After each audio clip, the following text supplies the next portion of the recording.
ABP news ने कल रात 8 बजे आज की तारीख में बिहार में अपराध के शिकार लोगों का दर्द दिखाया था।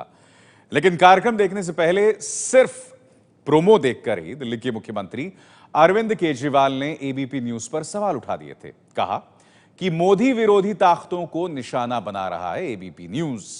केजरीवाल को पीड़ितों का दर्द सियासत लग रहा है। अब पीड़ित कह रहे हैं कि केजरीवाल ही आकर उन्हें न्याय दिला दें। सवाल ये कि क्या अरविंद केजरीवाल पीड़ितों का दर्द देखने के बाद उनसे माफी मांगेंगे? केजरीवाल जी नमक छीट रहे हैं हम लोग के देह पर। ये केजरीवाल जी की माने जो है बहुत गलत भावना है। जिसका बेटा खो गया वो के राजनीति करेगा। केजरीवाल ने भी इंसाफ हमको दिला दे।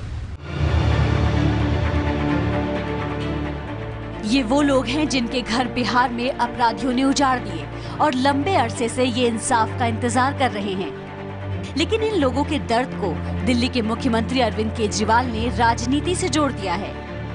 एबीपी न्यूज ने गुरुवार रात 8 बजे बिहार में अपराध के शिकार इन परिवारों का दर्द दिखाया था और पूछा था कि क्या इन्हें इंसाफ मिलेगा।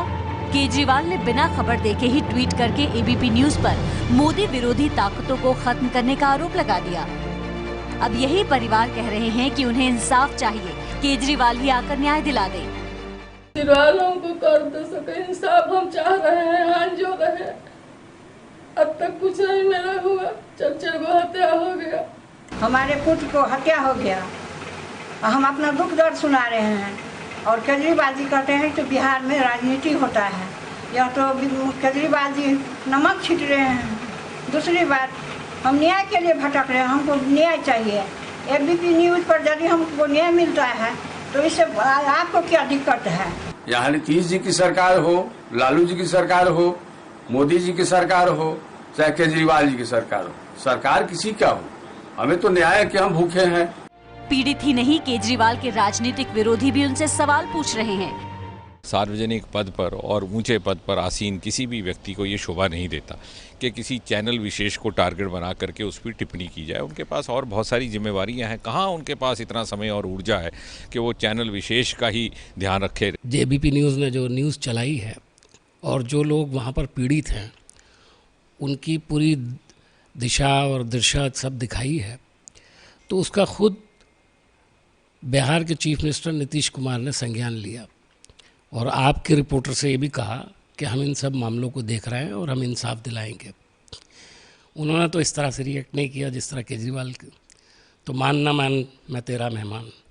मुझे ऐसा लगता है कि केजरीवाल जी को थोड़ा संयम से काम लेना चाहिए। हर चीज़ में टांग अड़ाने से वो प्रधानमंत्री के कैंडिडेट नहीं हो जाएंगे। एबीपी न्यूज ने उन परिवारों का दर्द दिखाया था जो नीतीश से इंसाफ की आस लगाए बैठे हैं। पटना में धर्मशिला के बेटे राकेश और उसके दोस्त की शर्ट खरीदने के झगड़े में हत्या कर दी गई थी। इस परिवार को 3 साल बाद भी इंसाफ नहीं मिला। सहरसा में सावित्री देवी को अपने बेटे रितेश की हत्या का दर्द कम नहीं हो रहा क्योंकि उसे अब तक इंसाफ नहीं मिला। रितेश को 6 महीने पहले गोली मार दी गई थी। कैमूर की इस महिला और उसकी बच्ची को भी नीतीश सरकार से इंसाफ की दरकार है। इस बच्ची के पिता प्रशांत की पिछले साल घर लौटते समय सिर में गोली मारकर हत्या कर दी गई थी। पटना के कच्ची दरगाह इलाके में बीरा देवी के पति ब्रिजनाथी सिंह को इसी साल फरवरी में AK-47 से भून दिया गया था। परिवार का कहना है कि मुख्य आरोपी आज तक खुलेआम घूमता है, उसे कोई नहीं पकड़ता। एबीपी न्यूज पर इन परिवारों की खबर दिखाए जाने का असर भी हुआ है। सरकार कह रही है कि इंसाफ के लिए भटक रहे लोगों के लिए स्पेशल सेल बनाई जाएगी और इंसाफ जरूर मिलेगा।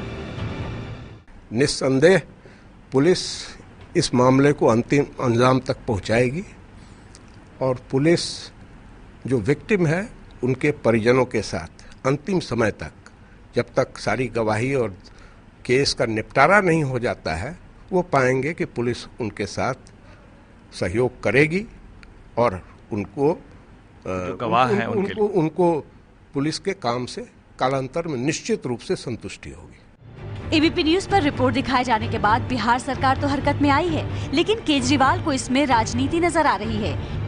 एबीपी न्यूज ने रिपोर्ट दिखाई थी ताकि बिहार की सरकार जागे और उन्हें इंसाफ मिल सके, लेकिन केजरीवाल ने इस मुहिम को राजनीति से जोड़ दिया। क्या अब केजरीवाल इन पीड़ितों से माफी मांगेंगे? मांगेंगे